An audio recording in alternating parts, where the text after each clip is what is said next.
dengan Sir Alpen. Kali ini saya akan menjelaskan materi ekonomi kelas 10 dengan topik Badan Usaha Milik Swasta atau disingkat dengan BUMS. Nah, materi ini merupakan lanjutan dari materi kita minggu lalu, di mana minggu lalu kita sudah membahas yang namanya Badan Usaha Milik Negara dan juga Badan Usaha Milik Daerah atau BUMD. Nah, bagaimana tujuan pembelajaran kita kali ini? Tentu yang pertama sekali anak-anak kami nantinya setelah pembelajaran ini akan mampu menganalisis bagaimana peran Badan Usaha Milik Swasta atau BUMS itu terhadap perekonomian kita. Kemudian yang kedua, tujuan pembelajaran ini tentu anak-anak kami mampu mengidentifikasi apa saja bentuk-bentuk BUMS yang ada. Misalnya nanti kita akan membahas bentuk firma ya, atau bentuk perorangan, dan juga ada CP, dan yang terakhir adalah dalam bentuk perseroan terbatas atau tingkat dengan PT. Kemudian tujuan yang terakhir, yang ketiga dari pembelajaran ini adalah tentu anak-anak kami mampu mengidentifikasi bagaimana atau apa saja bentuk-bentuk kerjasama di dalam Badan Usaha Milik Swasta atau BUMS itu sendiri. Nah, langsung saja kita masuk materi. Tapi sebelumnya, dapatkan materi ini atau kunjungi tutorial saya di channel saya YouTube dengan channel Alpen Room. Nah, kita masuk materi. Oke, baik, ini peta konsep daripada materi kita. Nah, di sini pokok bahasan kita atau judul babnya itu adalah badan usaha. Nah, jadi badan usaha itu terdiri atas 3, BUMN, BUMD, dan BUMS.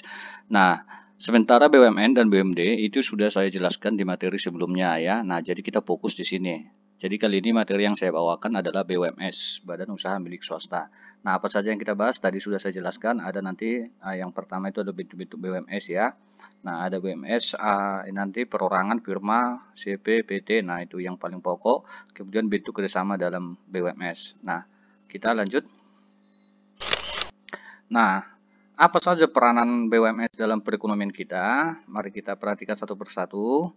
Yang pertama, bahwa BUMS itu menjadi atau salah satu mitra daripada badan usaha milik negara ya nak ya. Nah, kemudian dengan adanya BUMS, maka itu sebabnya negara kita, negara Indonesia, menganut sistem ekonomi campuran ya nak ya. Nah, itu udah pasti.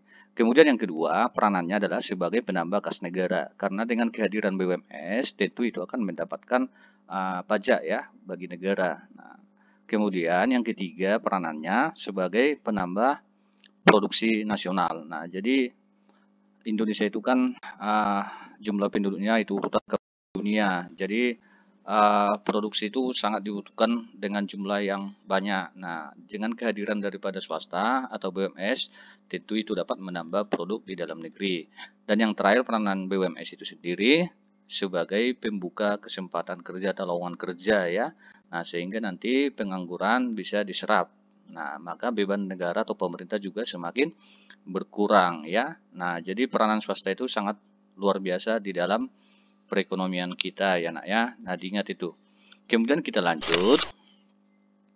Sekarang kita membahas bentuk daripada badan usaha milik swasta. Nah, BUMS terdiri dari 3 jenis badan usaha. Yang pertama adalah usaha perorangan.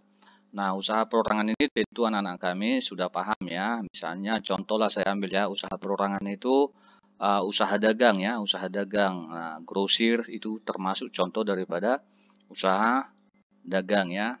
Nah, kemudian yang kedua ada firma. Nah, ada firma ya. Apa itu firma? Firma ini adalah sebuah badan usaha yang didirikan lebih dari 1 orang ya, boleh 2 orang, boleh 3 orang, tergantung kesepakatan ya nak ya. Itu firma. Jadi perbedaan usaha dagang dengan firma, kalau usaha dagang itu perorangan, kalau firma itu boleh juga kita katakan istilahnya dengan usaha patungan ya nak ya, usaha patungan ya. Oke, paham ya? Kemudian kita lanjut. Yang ketiga ada istilah CP ya, CP atau persekutuan komanditer. Nah, apa bedanya CP dengan firma?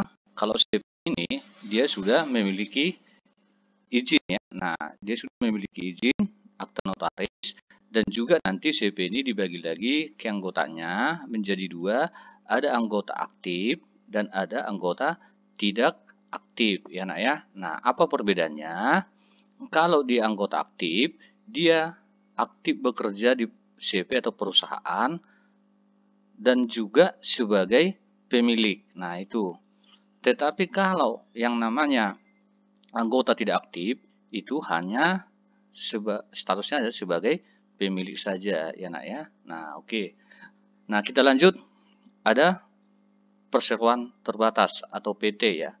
Nah, kalau PT ini perbedaannya dengan ini semua, ini sebuah badan usaha di mana dia sudah menjual yang namanya saham ya, saham ataupun obligasi ya. Nah, itu perbedaan dari badan usaha yang ini, yang tiga ini nah ya.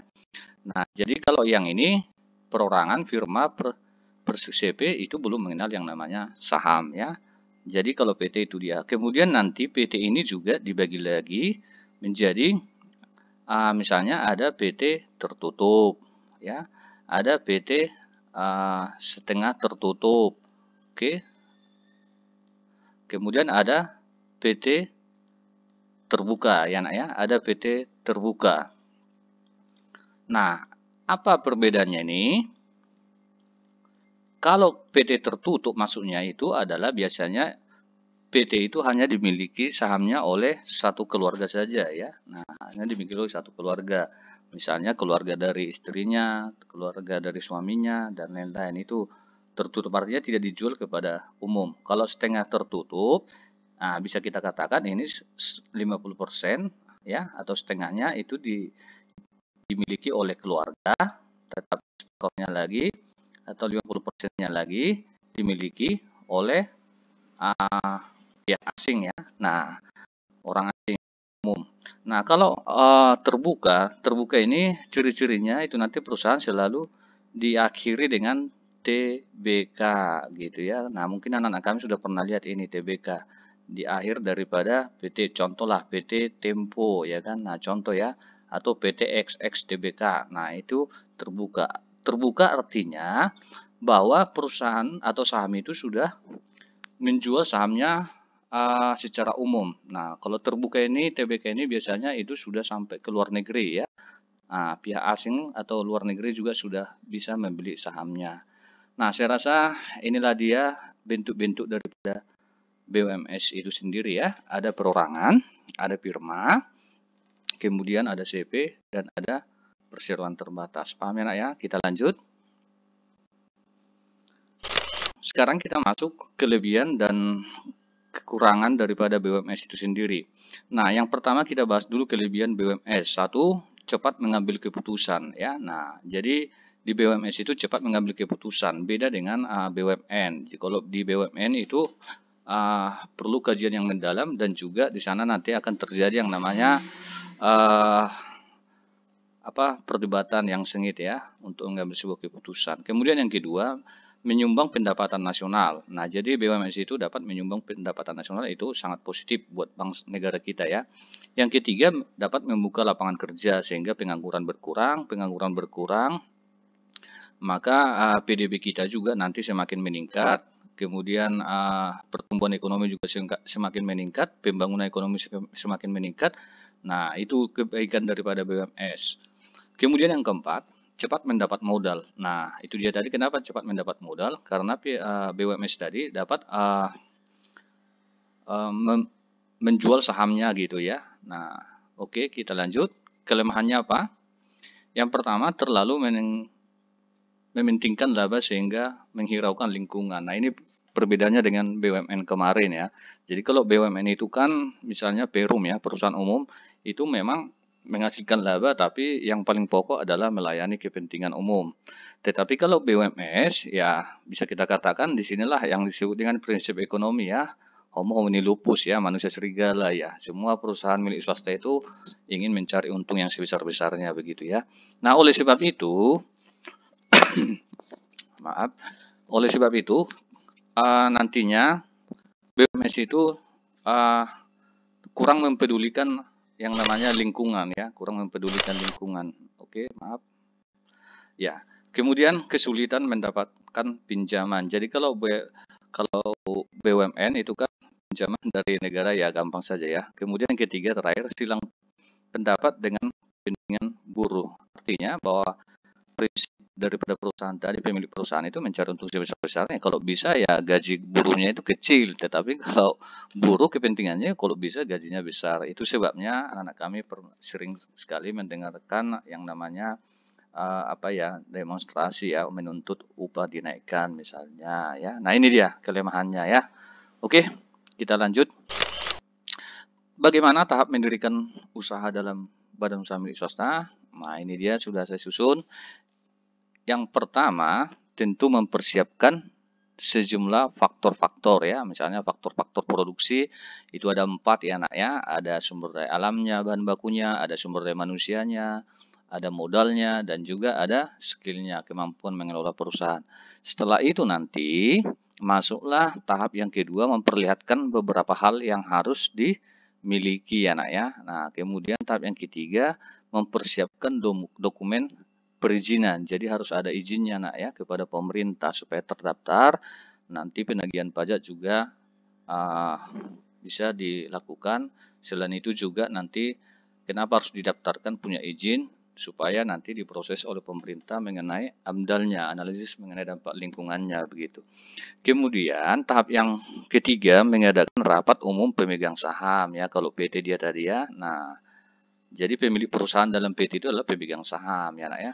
Kemudian selanjutnya yaitu membuat akta notaris ya. Jadi ada akta notaris daripada badan usaha itu sendiri. Kemudian selanjutnya mengurus izin pendirian dengan didaftarkan di pengadilan negeri. Jadi semua badan usaha swasta itu didaftarkan di pengadilan negeri.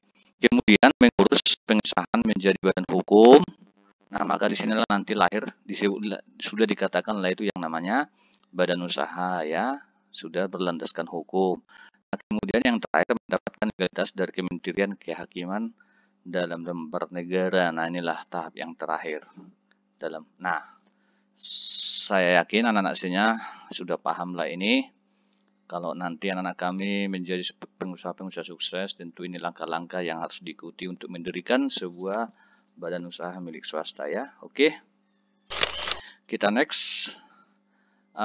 Oke, saya rasa itu untuk ini, untuk bentuk-bentuk kerjasama BUMS ini ada beberapa joint venture, trust, holding, kartel, dan selanjutnya. Ini saya kasih penugasan saja.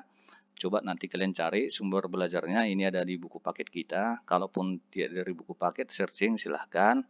Itu saja materi kita kali ini. Apa yang Sir Alpen sampaikan, semoga bermanfaat.